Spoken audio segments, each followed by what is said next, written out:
Sudah ada, kita mulai saja malam hari ini. Siap ya, kita mulai dalam doa. Mari kita bersama-sama berdoa. Tuhan Yesus, terima kasih malam ini kami boleh bertemu dalam sel yang kami adakan melalui Zoom, pembelajaran firman Tuhan secara sederhana, tapi kiranya boleh jadi berkat bagi kami semua. Kami serahkan waktu dan uang yang ada, juga jaringan yang kami pakai, kiranya semua aman dalam perlindungan Tuhan. Dalam nama Yesus kami berdoa dan ucap syukur. Amin. Ya, puji Tuhan. Sela-sela cuaca yang sudah mulai banyak hujan, kita masih bisa bertemu. Desember ini sudah hujan. Desember yang lalu kita masih merasakan panas. Di Desember sudah mulai hujan, bahkan di beberapa tempat di Surabaya sudah banjir. Malam hari ini kita masuk di seri Buah Roh yang terakhir. Ini saya keliru tulis kelemah lembutan, tapi masih ada penguasaan diri. Ini adalah satu poin terakhir, tapi sebenarnya menurut saya sangat penting sekali. Nah, bukan berarti yang lain nggak penting, tapi dari antara poin 1 sampai 8 yang lalu kita pelajari, buah roh penguasaan diri ini eh, lebih penting, jauh lebih penting. Kenapa? Karena jauh lebih sulit juga melakukannya, mengerjakannya dibandingkan dengan poin-poin yang sebelumnya, kasih, sukacita, dan sejahtera, dan sebagainya, itu masih bisa mengerjakan, melakukannya. Penguasaan diri, poin yang paling sulit. Saya bacakan firman Tuhan sebagai dasar, yaitu dari tentang buah roh sekali lagi. Saya baca keseluruhan, Galatia pasal 5, ayat 22 sampai 23. Tuhan berkata, tetapi buah roh ialah kasih, sukacita, damai sejahtera, kesabaran, kemurahan, kebaikan, kesetiaan, kelemah lembutan, penguasaan diri. Tidak ada hukum yang menentang hal-hal itu. Mestinya saya membaca ini sambil apa menunjukkan gelas yang dibuat cinta itu ya. Bagus itu. Berarti waktu kasih ya, terkasih. Oke, kita belajar mengenai pengertian penguasaan diri. Penguasaan diri itu apa? Dalam bahasa Inggris self-control atau pengendalian diri. Penguasaan diri yaitu sikap hati yang menjaga diri dari segala sesuatu yang sifatnya buruk. Jadi pengertian yang saya buat sederhana sekali, tentu tidak sulit untuk kita memahami, yaitu apa? Sikap hati yang menjaga diri dari segala sesuatu yang sifatnya berlebihan. Dalam dunia ini kita bisa mengalami sesuatu, tapi tidak boleh berlebihan. Itulah pentingnya penguasaan diri.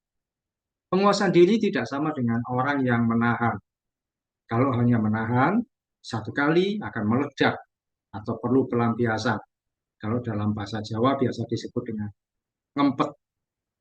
Kalau ngempet hanya sekedar ngempet atau menahan, satu kali akan meledak, satu kali akan melampiaskan.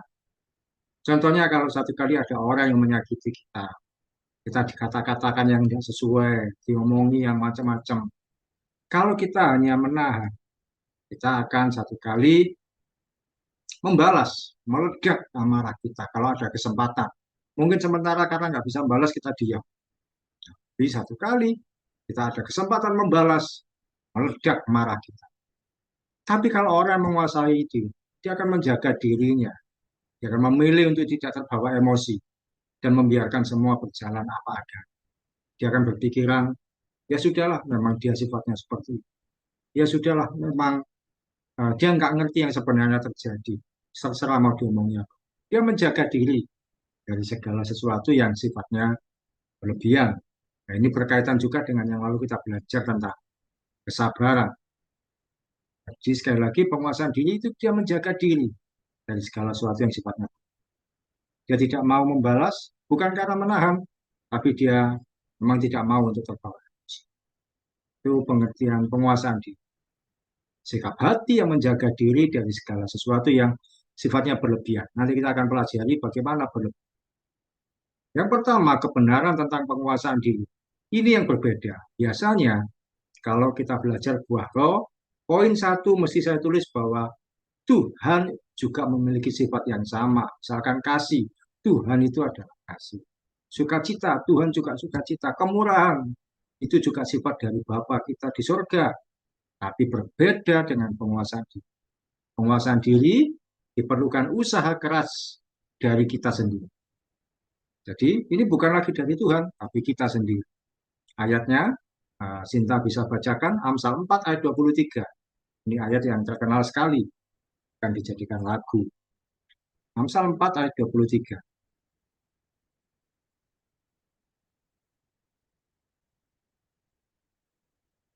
Silakan, Sinta.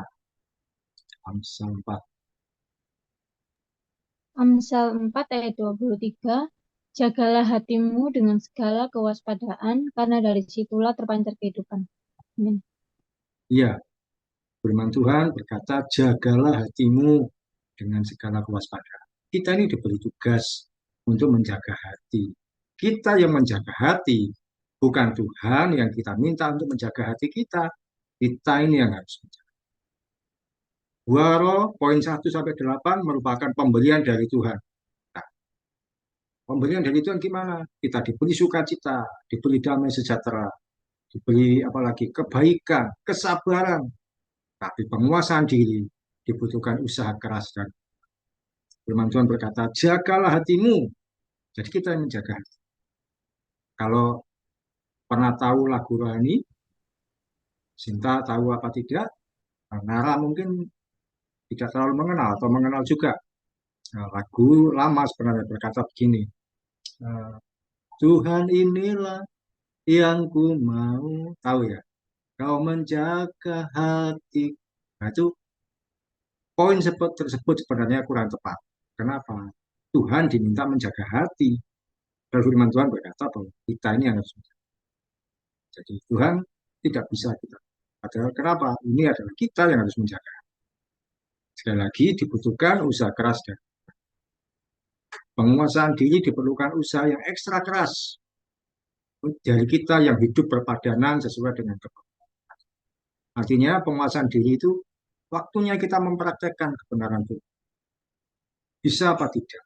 Itu bukan Tuhan lagi, tapi kita yang harus praktekkan. Contohnya, di situ saya tuliskan, kalau misalkan di dekat kita ada barang berharga tergeletak, mungkin Nara ketika di kelas ada barang milik temannya, HP mungkin atau dompet itu milik orang lain.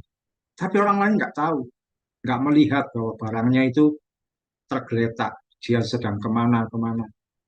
Nah, di depan kita ada HP, ada atau ada dompet isinya uang, dan kalau diambil lumayan isi.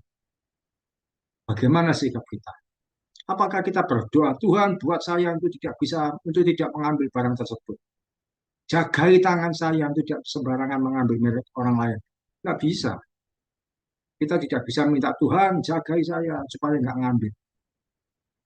Kita lah yang harus bertindak sesuai kebenaran. Kebenaran firman Tuhan mengajarkan untuk tidak boleh mengambil yang bukan milik kita, yang bukan hak kita.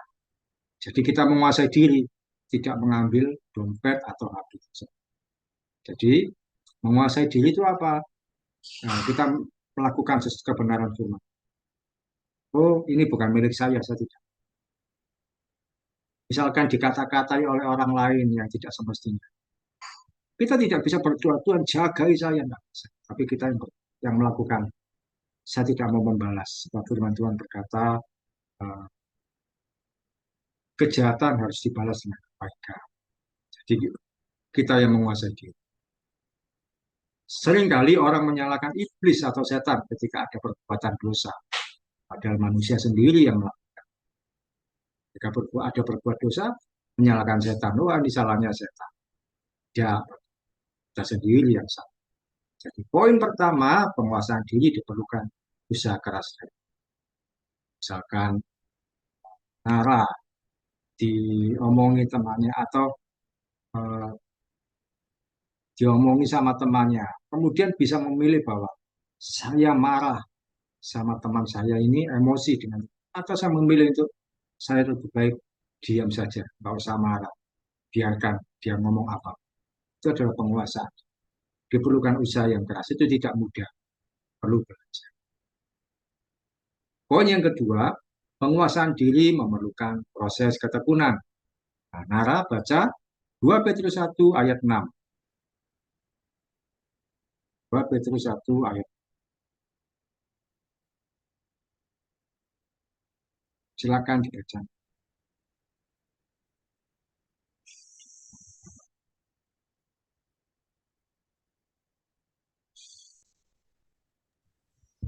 2 Petrus 1 ayat 6, dan kepada pengetahuan penguasaan diri, kepada penguasaan diri ketekunan, dan kepada ketekunan kesalehan. Ya, pengetahuan itu apa ya? Itu pengetahuan itu sesuatu yang kita ketahui, yang dari bacaan, dari yang kita dengar. Itu ditambahkan penguasaan diri. Kemudian kepada penguasaan diri ditambahkan apa? Ketekunan. Ketekunan itu apa? Kita berproses, tekun membaca firman Tuhan setiap hari. Firman Tuhan itu penuntun langkah kita, seperti yang pernah kita pelajari di awal mula konser. Firman Tuhan menuntun langkah kita. Melalui kebenaran firman Tuhan, kita bisa mengetahui yang mana kita harus lakukan, yang mana kita hindari, bahkan kita jauh.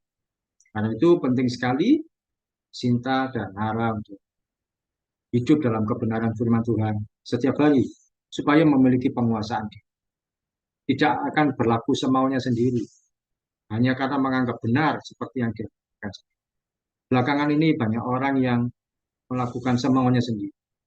Ada seorang membunuh temannya karena dianggap temannya ini akan berbuat yang lain, yang salah. Dia bunuh karena dia pikir bahwa ketika membunuh temannya maka semua masalahnya akan selesai. Padahal itu hanya akan menambah masalah yang. Jadi kita perlu setiap hari baca firman Tuhan. Sempatkan Sinta sebelum bekerja, Clara juga pagi, supaya apa? Kita mengerti, oh ini firman Tuhan sudah mengatur, sehingga saya tidak akan berlaku yang salah. Seperti orang yang belajar rambu lalu lintas. Orang kan belajar rambu lalu lintas. Oh, kalau ada tanda di bulatan merah, terus ada palang, ada tanda strip di tengah, garis tengah putih, itu tandanya berhenti.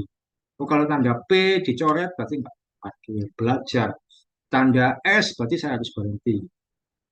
Terus apalagi uh, kalau lampu merah warnanya hijau, lampu traffic light warnanya hijau, saya baru boleh jalan. Dia akan belajar dengan benar, mengerti karena mempelajari rambu lalu lintas. Dia mengerti ketika lampu traffic light itu menyala merah, dia akan berhenti. Di situ dia menguasai diri bahwa meskipun kondisi sepi, saya tidak akan melanggar lampu lalu lintas. Atau meskipun saya terburu-buru, misalkan Sinta berangkatnya kesiangan, ada traffic light, ada lampu merah, saya tidak akan melanggar. Karena apa? Sudah mempelajari rambu lalu lintas, maka akan bertindak sesuai peraturan. Demikian juga kalau anak sekolah memahami tata tertib. Cara misalkan tahu hari Senin harus pakai baju seragam yang mana. Hari berikutnya pakai yang mana. Oh, Jumat pakai pramuka. Ya, dia harus pakai baju sesuai yang ditentukan. Tidak akan memakai baju semaunya sendiri. Karena apa? Paham tata tertib. Paham peraturan yang harus diikuti. Jam berapa masuk kerja, jam berapa masuk sekolah. Tidak bisa semau. Demikian juga kita perlu baca firman Tuhan setiap hari supaya memiliki penguasaan diri. Yang mana harus kita lakukan, yang mana harus kita hindari, dan mana yang kita tidak akan kerjakan. Poin kedua, penguasaan diri memerlukan proses ketekunan, tekun membaca kebenaran Tuhan setiap hari. Jangan ditinggalkan baca firman Tuhan, kekuatan kita dalam melangkah sepanjang. Nanti satu kali ketika kalian bertumbuh dewasa, bisa ditambah lagi porsi firman Tuhannya. Yang saya berikan mungkin cuma sederhana. Oh, tambah lagi baca firman Tuhan dalam bentuk yang lain. Tidak apa-apa. Terus yang ketiga, poin tentang penguasaan diri. Nah, ini juga tidak kalah pentingnya. Silakan dibaca Sinta. 2 Timotius 2 ayat 22. 2 Timotius 2 ayat 20. Silakan.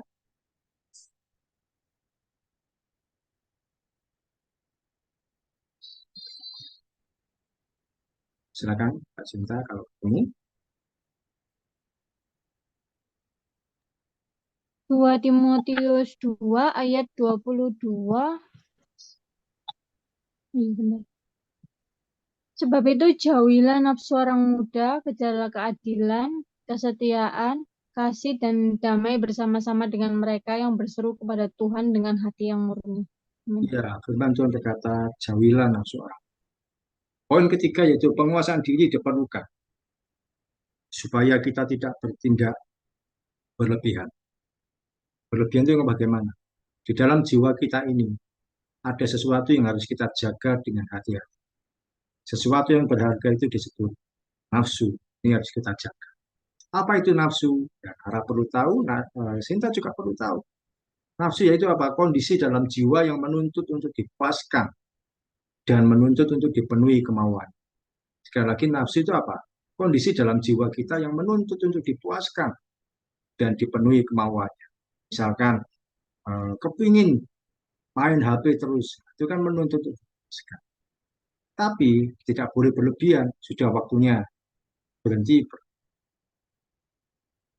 Karena itu, kita perlu penguasaan diri supaya tidak berlebihan. Setiap kita pasti memiliki nafsu. Tapi nafsu ini harus dikendalikan supaya tidak menuntut yang berlebihan. Sebagai contoh, misalkan Nara atau Sinta datang di resepsi pesta pernikahan, melihat begitu banyak makanan tersedia. Bukankah kita itu ingin rasanya makan semua yang ada, nikmati makanan dan minuman yang tersedia, enak-enak semua. Saya beberapa waktu yang lalu juga sempat datang ke pesta pernikahan, banyak sekali makanan yang saya suka. Ada tahu campur, ada lontong kikil, nasi goreng juga ada dan sebagainya. Rasanya kepingin makan semua. Bahkan kalau boleh tidak akan pulang sebelum menikmati satu persatu.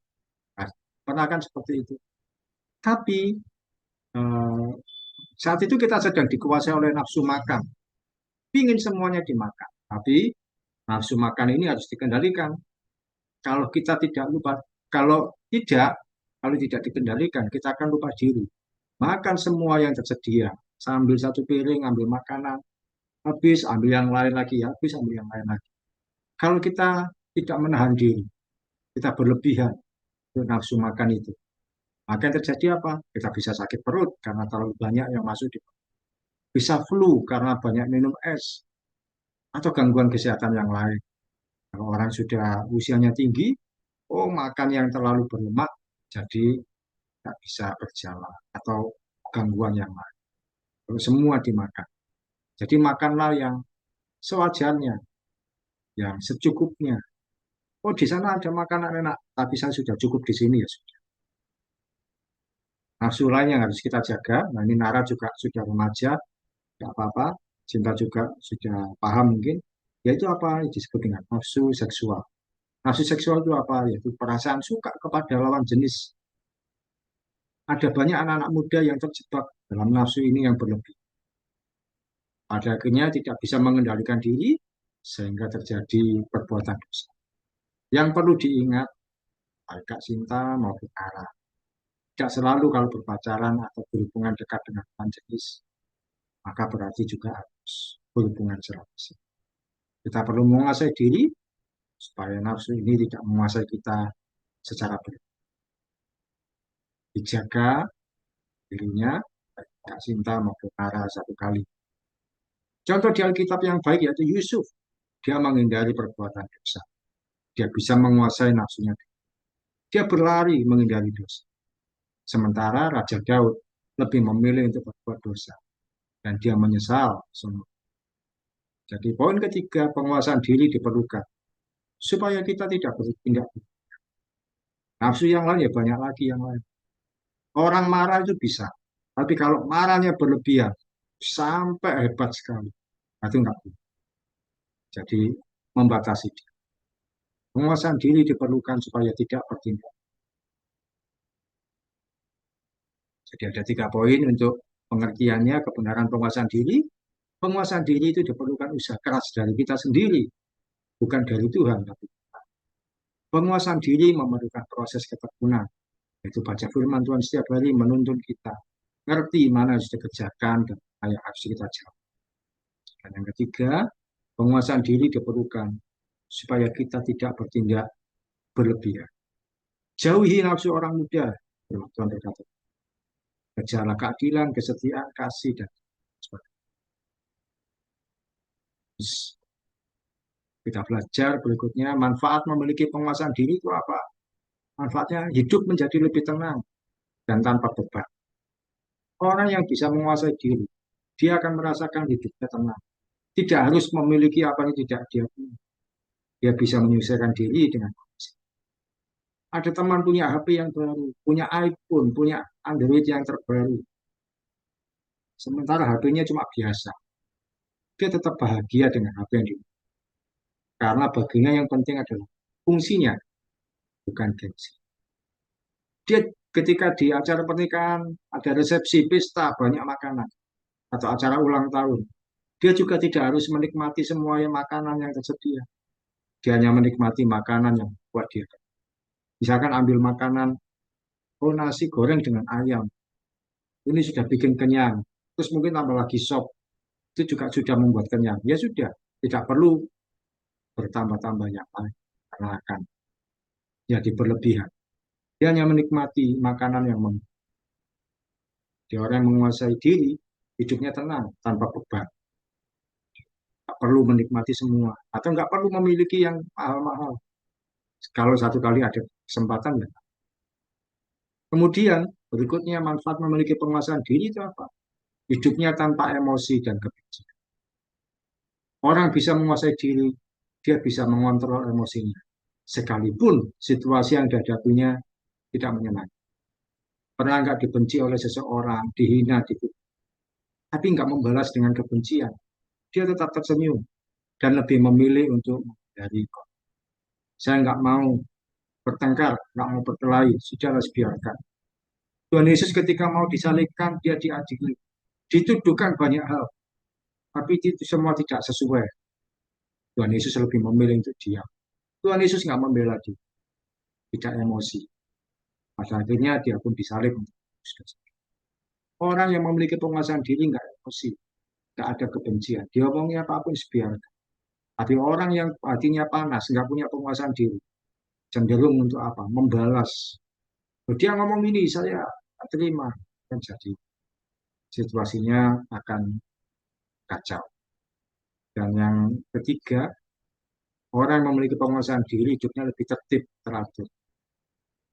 Dia tidak sembarangan berteman, tidak kacau dalam pergaulan, tidak kesulitan untuk mengikuti peraturan dimanapun dia. Jadi tidak sembarangan berteman ketika ada teman yang hidupnya ngawur, kacau, dan sebagainya. Saya nggak mau berteman dengan dia, supaya tidak ikut-ikutan. Ataupun sekalipun di kiri kanan banyak orang hidupnya sembarangan, dia akan tetap ada di jalur. Di hidupnya lebih tertib, lebih teratur. Berapa banyak orang-orang yang kalau bekerja itu suka ngomongi bosnya, suka ngomongi situasi bekerja gak seneng, gak enak, dan sebagainya. Tapi dia memilih untuk saya nggak mau nih, saya akan tetap bekerja dengan juga yang sekolah. Oh ngomongi gurunya, oh, guru ini gini gini gini. Tapi dia lebih memilih, saya nggak mau ngomongi guru saya. Itu guru yang sudah mengajar saya. Jadi hidupnya lebih tertib, teratur. Sekalipun banyak orang yang hidupnya sembarangan, dia tetap dicari. Ini manfaat ketika orang memiliki penguasaan. Dan penguasaan diri itu dalam hal apa? Ini saya beri contoh beberapa bentuk penguasaan diri. Mungkin masih banyak yang lain. Yang pertama, penguasaan diri terhadap makanan, seperti yang saya sampaikan. Mungkin juga kalau kalian bukan di resepsi pernikahan, mungkin datang ke food court atau food junction, banyak makanan enak-enak, kepingin beli semua rasanya. Itu tidak mungkin. Yang mana saja yang perlu, yaitu yang kita di penguasaan diri terhadap makanan. Ada banyak orang yang tidak menguasai diri terhadap makanan, perutnya jadi gendut, jadi gemuk sekali, akhirnya nggak bisa berjalan dan sakit-sakitan, akhirnya meninggal. Banyak orang meninggal hanya karena tidak bisa menguasai makan. Dijaga dirinya. Yang mana makanan kalian boleh makan, yang tidak harus tahu. Kemudian penguasaan diri terhadap emosi atau kemarahan. Boleh satu kali mungkin kita jengkel dengan seseorang, kita marah, tapi sudah kita tahu sampai batas mana marah atau emosi. Jangan diteruskan supaya apa? Tidak menimbulkan permusuhan. Misalkan saya ada yang tidak suka dengan Kak Sinta. Oh, mungkin saya jengkel, tapi saya harus membatasi. Ya sudah, mungkin dia tidak ngerti yang dia lakukan. Saya harus menahan diri, menguasai diri.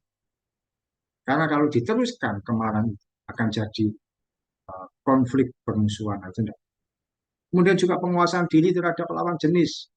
Bapak muda lihat orang lain ganteng atau cantik dan sebagainya. Oh, jadi suka. Nah, itu harus kita menguasai.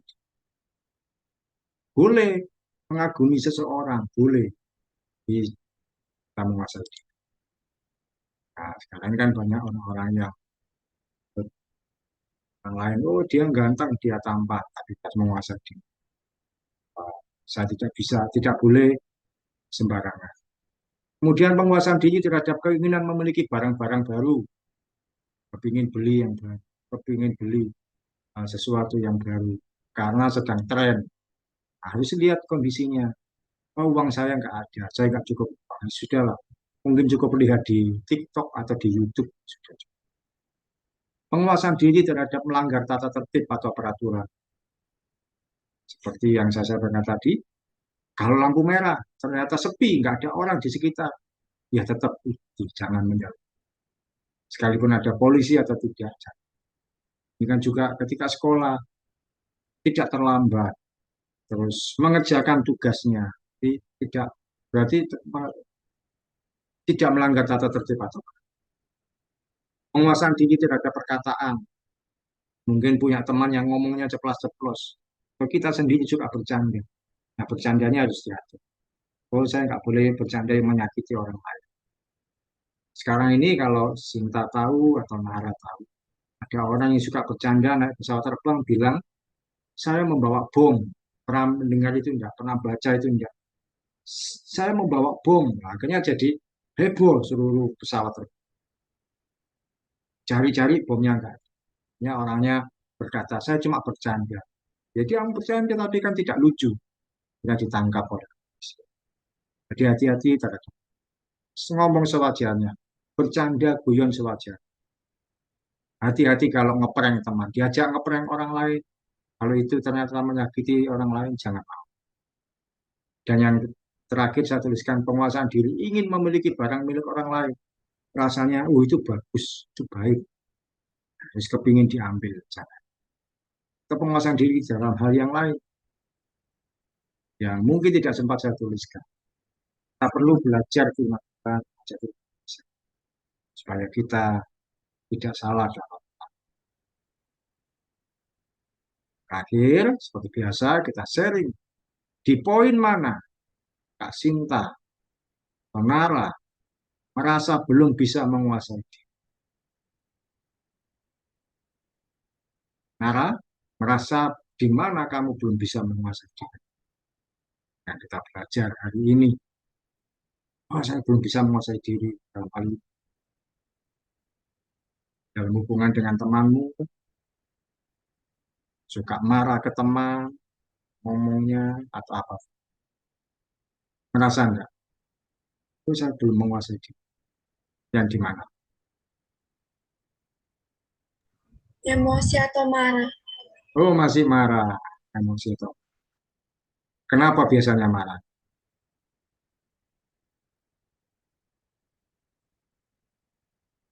Temannya Ya, pinjam kesel. kesel sama teman. Maksudnya bisa menguasai diri. Pada nanti ketika marah, oh ternyata jadi musuhan dengan teman. Kak Cinta merasa belum menguasai diri dari sisi yang mana? Emosi mungkin ya, Pak. Emosi. Suka marah juga? Hmm. Iya. Kenapa biasanya? Dalam hal apa? Kak Cinta biasanya orangnya kan tidak kelihatan orangnya suka. Oh, nggak biasanya kayak manggil teman, terus beberapa kali nggak dengar gitu, akhirnya jadinya teriak. Biasanya kalau sudah begitu ditambahi lagi. Sudah dipanggil, panggil kok. Nggak ke sini, nggak dengar, dengar. Kalau orang nggak bisa menguasai diri, ditambahi lagi. Telingamu di mana? Telinga atau centelan?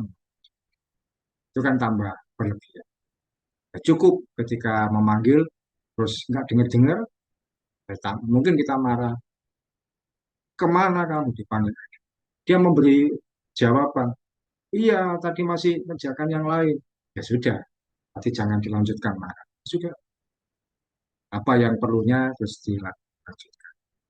Jangan bertambah emosi itu jangan jadi berlebihan supaya tidak menimbulkan permusuhan atau ada tidak. Oke, kita mengakhiri untuk pembicaraan ini 5 menit sebelum apa zoomnya bubar dengan sendiri. Sinta tutup dalam doa, silakan. Mari kita berdoa. Tuhan, terima kasih Tuhan atas penyertaan-Mu Tuhan, kami bisa menyelesaikan komsel pada hari ini ya Bapak. Kiranya Tuhan Kau berkati Pak Oki Tuhan yang telah mengajar kami hari ini ya Bapak. Ini di dalam nama Tuhan Yesus kami sudah berdoa dan mengucap syukur. Haleluya. Amin. Nih, terima kasih Cinta dan sampai jumpa minggu depan. Terima kasih Pak.